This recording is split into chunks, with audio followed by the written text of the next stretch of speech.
ನಮಸ್ಕಾರ. ರಿವ್ಯೂ ಚಾನಲ್ಗೆ ಸ್ವಾಗತ. ನಾನು ಸೌಖ್ಯ ಗಾಂವ್ಕರ್. ಮೋದಿ 3.0 ಮೂರನೇ ಬಾರಿ ಪ್ರಧಾನಿಯಾಗಿರುವಂತಹ ನರೇಂದ್ರ ಮೋದಿ ಈಗ ಮಹತ್ವದ ನಿರ್ಧಾರವೊಂದನ್ನು ಮಾಡಲಿದ್ದಾರೆ. ದೊಡ್ಡ ಬದಲಾವಣೆಯೊಂದಕ್ಕೆ ನಾಂದಿ ಹಾಡಲಿದ್ದಾರೆ ಅನ್ನೋದು ಸಿಗ್ತಾ ಇರುವಂತಹ ಇನ್ಫಾರ್ಮೇಷನ್. ಹಾಗಾದರೆ PM ಮೋದಿಯಿಂದ ಆಗ್ತಿರುವ ತಯಾರಿ ಏನು? ಸಿಗ್ತಾ ಇರುವ ಇನ್ಫಾರ್ಮೇಷನ್, ಇಂಟರ್ನಲ್ ಸರ್ವೆ ರಿಪೋರ್ಟ್ನ ಆಧಾರದಲ್ಲಿ ದೊಡ್ಡ ಮಟ್ಟದ ಬದಲಾವಣೆಗೆ ಮುಂದಾಗ್ತಿರೋದು. ನಿತೀಶ್ ಕುಮಾರ್, ಚಂದ್ರಬಾಬು ನಾಯ್ಡು ಬೇಡಿಕೆಗೆ ಸಿಗ್ತಾ ಇರುವ ರೆಸ್ಪಾನ್ಸು ಆಗಿರಬಹುದು. ಇದು ಹಾಕ್ತಿರುವ ಒತ್ತಡಕ್ಕೆ ಸಿಕ್ಕಿರುವಂಥ ಮೊದಲ ಪ್ರತಿಫಲವೂ ಇರಬಹುದು. ಮಾಹಿತಿ ಮುಂದೆ ಇಡ್ತಾ ಇದ್ದೀವಿ. ಮಿಸ್ ಮಾಡಿದ್ರೆ ನಮ್ಮ ಚಾನಲ್ನ ಸಬ್ಸ್ಕ್ರೈಬ್ ಮಾಡಿ, ಹಾಗೆ ನಿಮ್ಮ ಅಭಿಪ್ರಾಯ ಕಮೆಂಟ್ ಮಾಡಿ ತಿಳಿಸಿ. ಎಸ್ ವೀಕ್ಷಕರೇ, ಈ ಸಲ BJPಗೆ ಅನಿರೀಕ್ಷಿತ ಫಲಿತಾಂಶ. ಯಾವ UPಯಲ್ಲಿ ಭರ್ಜರಿ ನಂಬರ್ ನಿರೀಕ್ಷೆ ಇತ್ತೋ ಅಲ್ಲಿ ತಲೆ ಕೆಳಗಾಗೋಯ್ತು ಲೆಕ್ಕಾಚಾರ. UP, ಬಿಹಾರ್, ಜಾರ್ಖಂಡ್, ಉತ್ತರಾಖಂಡ್, ಹಿಮಾಚಲ್ ಪ್ರದೇಶ್ ಈ ರಾಜ್ಯಗಳಲ್ಲಿ ಸಿಕ್ಕಾಪಟ್ಟೆ ಪರಿಣಾಮ ಬೀರುವಂಥ ಒಂದು ನಿರ್ಧಾರವಾಗಬಲ್ಲದಿದು. ಈಗ ಮಾಡೋದಕ್ಕೆ ಹೊರಟಿರುವ ಬದಲಾವಣೆ ಬೇರೆ ಯಾವುದೂ ಅಲ್ಲ, ಅಗ್ನಿವೀರ್. ಬಹಳ ಕಾಂಟ್ರವರ್ಷಿಯಲ್ ಆಯಿತು. ಕಾಂಗ್ರೆಸ್ಗೆ ಬ್ರಹ್ಮಾಸ್ತ್ರವಾಗಿ ಪರಿಣಮಿಸ್ತು. ರಾಹುಲ್ ಗಾಂಧಿ ಹೋದಲ್ಲಿ ಬಂದಲ್ಲಿ ಅಗ್ನಿವೀರ್ ಸುತ್ತ ಟೀಕಾ ಪ್ರಹಾರ ಮಾಡಿದ್ರು. ಮೋದಿ ಬಡವರ ಮಕ್ಕಳ ಜೊತೆಗೆ, ಅವರ ಜೀವದ ಜೊತೆಗೆ, ಅವರ ಕುಟುಂಬದ ಜೊತೆಗೆ ಆಟ ಆಡ್ತಿದ್ದಾರೆ. ಕರೆಸ್ಕೊಳ್ಳೋದು 4 ವರ್ಷ ಸೇವೆ ಮಾಡೋದಂತೆ. ಚೀನಾದಿಂದ ಬಂದಿರುವ ವೆಲ್ ಟ್ರೈನ್ ಸೈನಿಕರೆದ್ರು ನಮ್ಮ ಅಗ್ನಿವೀರರು. ಅಂದರೆ ಟ್ರೈನಿಂಗೇ ಇಲ್ಲದೆ 4 ವರ್ಷ ಅಲ್ಲಿ ನಿಲ್ಲಿಸಿ ಅವ್ರ ಜೀವ ತೆಗೆದು ಕಳಿಸ್ತೀರಾ? ಪೆನ್ಷನ್ ಇಲ್ಲ, ಮತ್ತೊಂದಿಲ್ಲ, ಜೀವನಕ್ಕೆ ಭದ್ರತೆ ಇಲ್ಲ, ಏನು ಮಾಡೋಕ್ಕೆ ಹೊರಟಿದ್ದೀರಿ ಬಡವರನ್ನ ಅಂತೆಲ್ಲ ವಾಗ್ದಾಳಿ ನಡೆಸಿದ್ದು. ಆ ಸ್ಕೀಮ್ ಬಗ್ಗೆ ತುಂಬಾ ಟೀಕೆಗಳು ವ್ಯಕ್ತವಾದವು. ಮತ್ತು ಎಲೆಕ್ಷನ್ನಲ್ಲಿ UP, ಬಿಹಾರ ಸೇರಿದಂತೆ 3-4 ರಾಜ್ಯಗಳಲ್ಲಿ ದೊಡ್ಡ ಹೊಡೆತವನ್ನು ಕೊಟ್ಟಿರೋ ಸಾಧ್ಯತೆ ಇದೆ.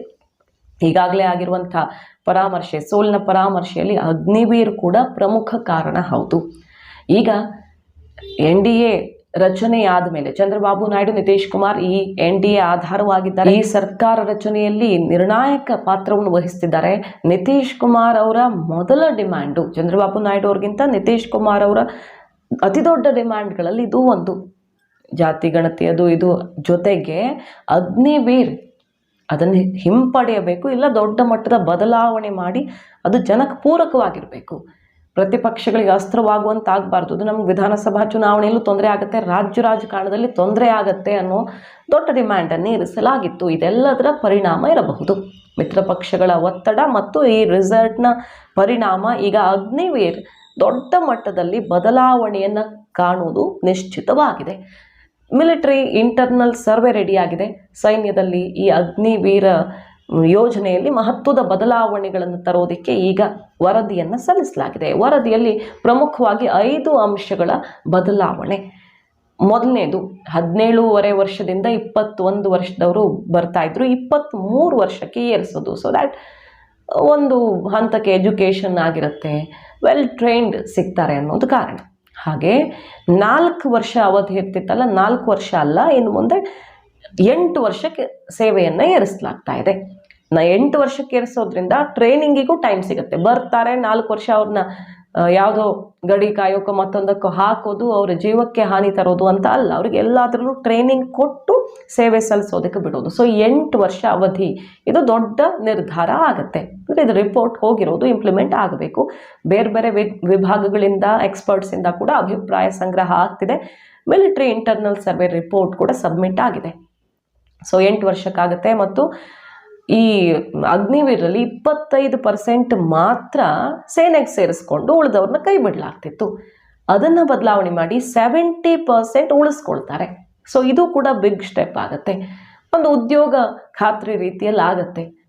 ಈಗ ದೇಶ ಸೇವೆ ಮಾಡಬೇಕು ಅಂತ ಹೋಗೋದ್ರ ಜೊತೆಗೆ ಪ್ರತಿಪಕ್ಷಗಳು ಹೇಳೋ ಪಾಯಿಂಟೆಲ್ಲ ಅರ್ಥನೂ ಇದೆ. ಬಡತನನೂ ಒಂದು ಕಾರಣ ಹೌದು, ಒಂದು ಉದ್ಯೋಗ ಅವಕಾಶ ಅಂತ ಹೋಗ್ತಾರೆ ಎಷ್ಟೋ ಜನ. ಹಾಗಾಗಿ 70% ಜನರನ್ನು ಉದ್ಯೋಗ ಅವ್ರಿಗೆ ಖಚಿತ ಆಗುತ್ತೆ. ಮುಂದೆ ಆರ್ಮಿಗೆ ಅವ್ರು ಸೇರ್ತಾರೆ, ಪರ್ಮನೆಂಟ್ ಆಗುತ್ತೆ ಅಂದರೆ ಅದು ದೊಡ್ಡ ಭರವಸೆ ಆಗುತ್ತೆ ಎಷ್ಟೋ ಜನರ ಕುಟುಂಬಗಳಿಗೆ. ಹಾಗಾಗಿ ಇದು ಕೂಡ ಮಹತ್ವ ಪಡ್ಕೊಳ್ತಾ ಇದೆ.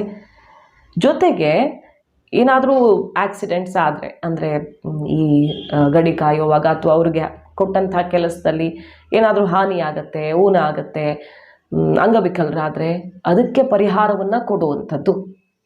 ಇಷ್ಟು ದಿನ ಇದ್ದಿದ್ದು 30-40 ಸಾವಿರ ಸಂಬಳ, ಜೊತೆಗೆ ಸರ್ವಿಸ್ ಮುಗಿದ ಮೇಲೆ 12 ಲಕ್ಷ ನಿಧಿ.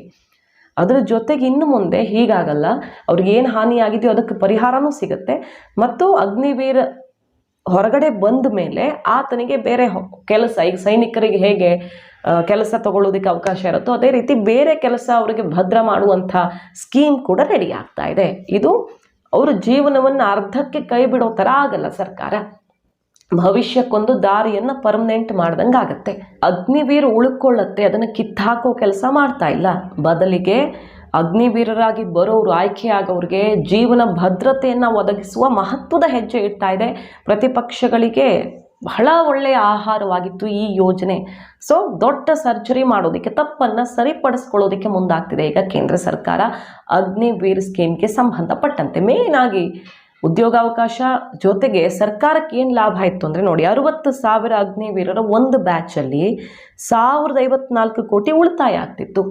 ಅಂದರೆ ನಾರ್ಮಲ್ ಬೇರೆ ಆರ್ಮಿ ಸೈನಿಕರನ್ನು ರಿಕ್ರೂಟ್ ಮಾಡೋದಕ್ಕೂ ಅಗ್ನಿವೀರ ರಿಕ್ರೂಟ್ ಮಾಡೋದಕ್ಕೂ ಇಷ್ಟು ಉಳಿತಾಯ ಇರ್ತಾ ಇತ್ತು. ಮತ್ತು ಪೆನ್ಷನ್ನೇ ಇಡೀ ರಕ್ಷಣಾ ಬಜೆಟ್ನ 25% ಆಗುತ್ತೆ.